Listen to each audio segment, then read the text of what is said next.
I am the missions pastor po dito sa Green Hills Christian Fellowship, and it's a privilege for me to be here with you as we study God's Word together.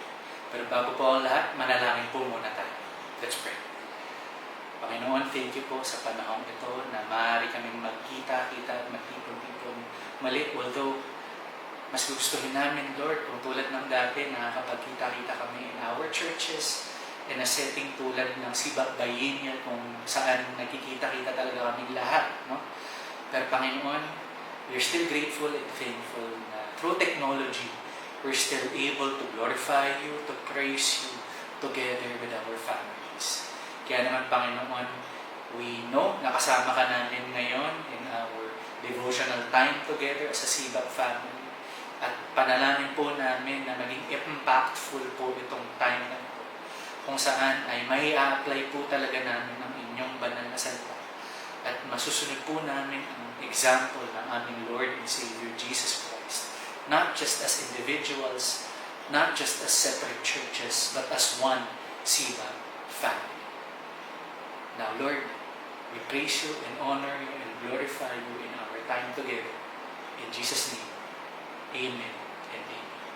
At ngayong gabi, pag-aaralan po natin yung pagiging omnipresent po ng ating Panginoon, God's omnipresence. At ang ating devotional ngayong gabi will be based on Psalm 42. So, open up your Bibles, whether book or through your cellphone or tablet or laptop, at ating pong pag-aralan itong psalm na ito to help us understand ang impact ng omnipresence ni God sa ating daily living. Yun naman po yung mahalaga sa theology, hindi po ba? Or tuwing nag-aaral po tayo ng doktrina, it needs to impact our everyday life. It needs to transform us, at hindi lang po siya information na itatago po natin sa ating mga utak or sa ating mga personal quiet time lang sa Panginoon. It needs to actually translate in our daily living. So, when we try to define the attribute of God being omnipresent, sabi sa International Standard Bible Dictionary, though omnipresence does not occur in Scripture, the idea that God is everywhere present can be explicitly seen in the Bible. God's omnipresence is related to Him being all-knowing and all-powerful. It means He is everywhere, and it enables Him to act everywhere and to know all things. And conversely, through omnipotent action and omniscient knowledge, God has access to all places and even our secrets.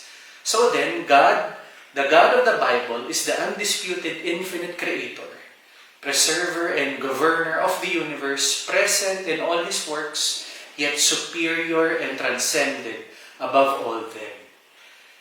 Pero, ano nga ba yung magiging difference niyan? Ano yung significance niyan sa daily living natin? Okay, ang ganda ng definition.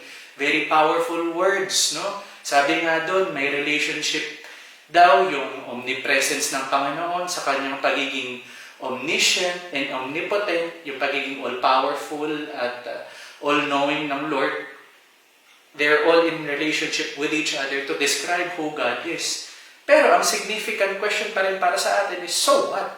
Ano ngayon? Anong meaning niyan sa daily living natin bilang Christians, bilang churches? Ano ang impact nito sa araw-araw na pamumuhay natin bilang Kristiyano? Maganda na nating tignan ngayon yung example na makikita natin sa psalmist na nag-develop ng awiting ito, ng prayer na ito in Psalm 42. Psalm 42. So, unang-una sa lahat, ang observation natin dito ay yung buod o theme na makikita natin in verses 3 to 10. And that is, nasaan na nga ba ang Diyos? Nasaan na nga ba ang Diyos? Ito ay personal observation at experience ng psalmist. And at the same time, nakikita mismo ng mga nakapaligid sa psalmist at tinatanong nila doon sa psalmist na, asan ba yung Diyos mo? Di ba may Diyos ka, tawag nyo sa Kanya Yahweh, o asan na yung Diyos mo? Makikita natin yung theme na yan in verses 3 to 4 and verses 9 to 10 ng Psalm 42. Sabi ng psalmist sa verse 3 and 4, araw-gabi, luha ko lang ang pagkain ko, habang sinasabi sa akin ng aking mga kaaway, nasaan na ang Diyos mo? And then, The repeated theme is again written down in verse 10, para bang tumatagos na sa aking mga boto ang pang-iinsulto ng aking mga kaaway. Patuloy nilang sinasabi, nasaan ang Diyos mo? Kaya naman, karaniwan sa atin, when we think about this passage and when we read about this passage, ang usually naaalala natin is verses 1 and 2. We tend to forget that Psalm 42 is actually a lament psalm. Kasi yung verses 1 to 2, inaawit natin siya in our worship services, di ba? Yung as the deer panteth for the waters of my soul longeth after thee. So it's very positive, very uplifting, parang nai-inspire ka to really worship God tuwing inaawit natin to. Pero yung pinakabuod at summary pala ng psalm na ito is actually a lament.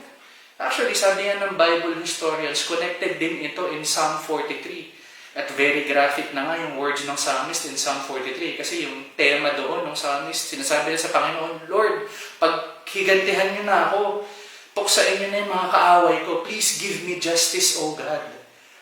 Kaya naman, balikan natin dito sa Psalm natin in Psalm 42, this is actually an individual prayer, an individual lament of an Israelite in exile. No? Sabi ng mga Bible scholars, most likely mukhang hinahanap niya ang Diyos dahil hindi na niya nai-experience meaningfully in worship ang Lord. And worse, other people notice it and they're saying, yung God mo, parang wala naman siya, hindi naman ata siya totoo. Asan niyang Yahweh na God mo? Kaya in relation to verses 3 to 4 and 9 to 10, sinabi tuloy ng psalmist in verses 6 to 7, nanghihina ang loob ko. Okay, parang tinatabunan nyo ng malaking alon na umuugong na parang tubig sa paligid. Kaya dito na muna ako inaalala sa paligid ng ilog ng Jordan at Hermon sa bundok ng Mizar. So ano sinasabi ng psalmist dito? Nire-recall niya yung imagery at geography ng Promised Land. At bukod pa dyan, kung babalikan ninyo ang verse 4 and 5, bukod pa sa geography ng Promised Land ng Canaan, binabalik-balikan din niya yung images at yung nakaraan nung nakakapag-worship pa siya sa temple. Sabi niya in verse 4 and 5, sumasama ang loob ko kapag naaalala ko na dati pinapangunahan ko ang mga maraming tao na pumupunta sa templo at kami nagdiriwang, sumisigaw sa kagalakan at nagpapasalamat sa inyo. So very intense po yung emotion ng psalmist na ito, yung kanyang kalungkutan dahil nga gusto niyang balik-balikan, hindi lang yung hometown niya, hindi lang yung Canaan, pero yung experience of being able to worship together with His people. Nilulong niya yun eh. Hinahanap-hanap niya. Bakit? Bible scholars say, mukhang in exile itong nagsulat ng psalm na to. Kaya sa verses 9 to 10, batid niya sa kanyang sarili, kinalimutan na ako ng Diyos. Parang ganito na ata sitwasyon ko eh, sabi ng psalmist. Kinalimutan na ako ng Diyos. Dagdag pa ng mga kaaway ko. Nasaan na nga ba yung Diyos ko? Nasaan na si Yahweh? Mabuti na lang, hindi doon natapos yung prayer ng psalmist. In verses 5 and 11, tila ba yung chorus ng kantang ito. At inulit din ito sa Psalm 43, itong verses na ito, wherein he tells himself, bakit nga ba ako nalulungkot at nababagabag? Dapat magtiwala ako sa inyo. Pupurihin ko kayong muli aking Diyos at tagapagligtas. And you know what's more significant? What makes this more beautiful? Na hindi lang siya natapos sa lament. Inaalala rin niya at pinaalala niya sa kanyang sarili. In verse 8, sa araw, Panginoon, ipinapakita niyo ang inyong pag-ibig. Ang inyong pag-ibig. Ang kagandahan sa psalm na ito, itong personal lament psalm na ito, hindi lang ito inawit o sinulat ng isang psalmist para lang sa kanyang sarili. Dahil kung titignan niyo yung mga Bibles niyo, dun sa title ng Psalm 42, nakalagay dyan, to the choir master, a maskil of the sons of Korah. So ito ay isang song o prayer that is meant to be shared by the entire Israelite congregation every time they came together to worship the Lord. So from an individual lament, many years later on, naigamit itong lament song na ito, siguro after much time has elapsed, hindi natin technically alam, hindi natin masiguro, pero one thing's for sure, from an individual prayer or lament song, naging praise and worship song siya ng buong Israelite congregation. Kaya nga sabi ni Dr. Rico Villanueva sa kanyang isinulat, lament during a pandemic. What we miss if we only sing, great is thy faithfulness. Sinulat niya ito at published ito sa langham.org. Sabi niya, one of the reasons the Old Testament Israelites were able to endure so many calamities was they knew how to lament together. When their crops failed or they were defeated in a war, they would gather together to grieve. Maganda ito dahil sa ating reflection at application. May iwasan natin akuin at gawin natin very personal yung Psalm 42 na parang tayo lang yung mabibless, tayo lang yung ma-uplift at edify in our personal relationship with God. While that's great and while that's good, I think there's a deeper application na maaari nating makuha as we reflect further what this really means, what this might mean for all of us, not just as individuals, but as churches, as a CBAP family. So, firstly, on a personal level, dun muna tayo, tunay nga bang kinakalimutan na tayo ng Diyos ngayon? Just like the psalmist who felt, Lord, you forgot me. Kinalimutan mo na ako. Tunay nga bang kinakalimutan na rin tayo ng Diyos ngayon? O kaya hindi ba, kaya natin nararamdaman itong loneliness ay dahil baka hindi natin talaga hinahanap yung presensya at pag-ibig ng Diyos. Hindi kaya't sanay na tayo na hindi maging honest sa Lord. That's one thing that you can notice about this psalmist. He's very brutally honest to the Lord. Maybe that's also our fault. Hindi tayo nagiging honest sa Lord tungkol sa feelings natin, sa emotions natin, yung mga galit at puot at frustration natin. Hindi ba't ganun ang meaningful relationships na meron tayo with our spouses, our barkada, our family members, yung mga kaibigan talaga natin. Pwede tayong maging honest sa kanila, pwede tayong maging open sa kanila, at gano'n natin nararamdaman yung love nila sa atin dahil tinatanggap nila tayo for us being honest. It's the same thing with God. We can be honest in our prayers to God. Hindi kaya't nakadepende na yung feeling natin that God is present in our life dahil nakasanayan na natin na dependent ang ating emotional at spiritual life with the things that we see, with the things that edify us at bless us, na tangible. Ngunit sa ganitong paraan na lang ba talaga nagpaparamdam ang Diyos? On a more communal and societal level, sa ating mga families, communities, churches, paano nga ba mararamdaman ng mas marami pang tao ng ating mga kaanak, mahal sa buhay, mga kapwa, ang presensya at pag-ibig ng Diyos? Paano kaya sila? Paano kaya sa mga nagugutom, sa mga walang mga tirahan, at nagtatanong na marahil ngayon sa atin kung nasaan nga ba yung Diyos na pinaniniwalaan natin? Di kaya't hindi nila nararamdaman ang presensya at pag-ibig ng Diyos ay dahil hindi natin na isa sa buhay ang presensya at pag-ibig ng Diyos in our relationships and our interaction with them. Kaya mainam na balikan natin ang verses 1 to 2. Bakit uhaw itong psalmist? Uhaw siya dahil alam ng psalmist na hindi lang sa templo, hindi lang sa promised land makikita ang Lord. Ang kaisa-isang papawi ng kanyang uhaw at magliligtas sa kanyang pasanin ay ang pag-ibig na nanggagaling kay Yahweh in verse 8. Ang kanyang Diyos na tagapagligtas, wherein he says it in verses 5 and 11, repeated. No? This is why, kung susuriin natin, tulad ng psalmist na namimiss ng mag-church, namimiss yung worship services sa temple, namimiss niya yung praises ng Lord, at tulad ng mga dukha, kapuspalat na hinahanap ang biyaya, grasya at saklolo ng Diyos, si Kristo lang talaga ang papawi nito lahat. Si Kristo lang talaga yung magbibigay buhay sa atin at magtatanggal ng ating uhaw at magliligtas sa ating mga kinalalagyan ngayon. Wala nang iba kung hindi si Jesus. Consistent ito sa topic ng omnipresence dahil si Kristo na mismo ang hinandog ng Diyos Ama sa atin at naghandog din sa atin ang banal na Espiritu para sa mga tao magtitiwala sa Kanya bilang tagapagligtas. Evidence ito na tunay ng omnipresent ang Diyos natin.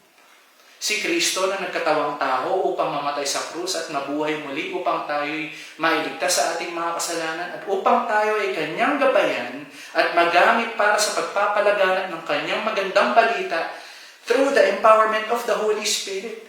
So on a personal, communal, and societal level, si Kristo ang papawi at magliligtas sa ating lahat dahil sa Kanyang pag-ibig, hindi lang para sa ating mga Christians, kung hindi pati na din sa mga uhaw, hirap at hinahanap-hanap ang pag-ibig at presensya ng Diyos. Ililigtas ng Diyos hindi lang ang ating mga personal na problems, hindi lang yung individual situations natin in our churches, in SIBA, hindi lang po tayo yung love ng Lord. Pero pati na din ang mga uhaw at pati na rin yung mga nais niyang mailigtas, yung mga inutos sa atin ng Diyos na maipalaganap ang magandang balita in words and in good deeds. Pati rin sila. Love niya. Sabi nga ni Kristo sa John 14 at kanyang sinulat din sa John 7:37, ang sino mang nauuhaw ay lumapit sa akin at uminom. Sapagkat sinasabi sa kasulatan na dadaloy ang tubig na nagbibigay buhay mula sa puso ng sumasampalataya sa atin. And in verse 39, ang tubig na tinutukoy ni Jesus ay ang banal na Espiritu na malapit ng tanggapin ng mga sumasampalataya sa Kanya. This is why for application, paano nga ba natin maisasabuhay ang turo or doctrine or theology tungkol sa omnipresence ng Lord? Kung tunay nga nabubuhay sa atin si Kristo bilang Christians, sabi sa Galatians 2:20, atin bang ipinamamahagi ang Kanyang pag-ibig para sa mga taong maaaring nagtatanong na din ngayon, nasaan na ang Diyos? Kaya, as an application, sama-sama nating isabuhay at ipadama ang presensya at pag-ibig ng Diyos sa marami pang iba. Nais ni Kristo na malaman ng buong mundo, ng lahat na ganitong klaseng pamumuhay ay existent at totoo. There is such a thing as this kind of love in Jesus Christ. And it's the church, it's the Christians who can make this happen through the empowerment of the Holy Spirit together with the good news of our Lord and Savior, Jesus. Nais ng Panginoon na tayo'y tulungan at samahan in our personal problems at nais din niyang matulungan at ma-welcome din natin ang marami pang taong uhaw at nangangailangan ng tulong at kasama sa kanilang paghihirap at sa kanilang pagluluksa. May higit pa tayong magagawa bilang mga simbahan SIBA. Higit pa sa online worship services, higit pa sa mga present na dilemma natin ngayon. God will save us from that. But are we faithful in responding to our mission to bring the good news in words and in deeds to many, many more people, lalong-lalo na sa panahon ngayon? Kailangan din nila ng pag-ibig at kaligtasan na manggagaling lamang kay Kristo. Dahil baka sa iba pa nila hinahanap itong mga bagay na ito. Ang pag-ibig at kaligtasan na manggagaling lamang kay Jesus. This is why, as we close, sabi nga ni Apostol Pablo sa Romans 12:14-16, idalangin ninyo sa Diyos na pagpalain ang mga taong umuusig sa inyo. Pagpalain ninyo sila sa halip na sumpain. Makigalak kayo sa mga nagagalak at makiramay kayo sa mga naghihinagpis. Mamuhay kayo ng mapayapa sa isa't isa. Huwag kayong magmamataas. Sa halip ay makipagkaibigan kayo sa mga taong mabababa ang kalagayan. Huwag kayong magmamaroon. So in closing, nasaan ang Diyos at paano nga ba natin maisasabuhay ang omnipresence ng Panginoon? Kasama natin ang Lord. He is in us. He is with us. He lives in us. It's the life that we live now with Him, in Him, for Him. Siya na nagbubuhay at naninirahan sa ating mga puso at sa ating mga iglesia ay nais niyang maisabuhay natin ang kanyang presensya at pag-ibig para sa kapakanan at kaligtasan at para sa puhaw ng napakarami pang iba. God bless you, Siba, and may we all take heed from this devotion on how we can live out yung omnipresence ng Lord sa ating buhay. Let's close our time in prayer, Siba family. Panginoon, naway may apply na talaga namin yung example ng psalmist sa Psalm 42 na talagang maalala namin yung love at pag-ibig ninyo through your Son, Jesus Christ.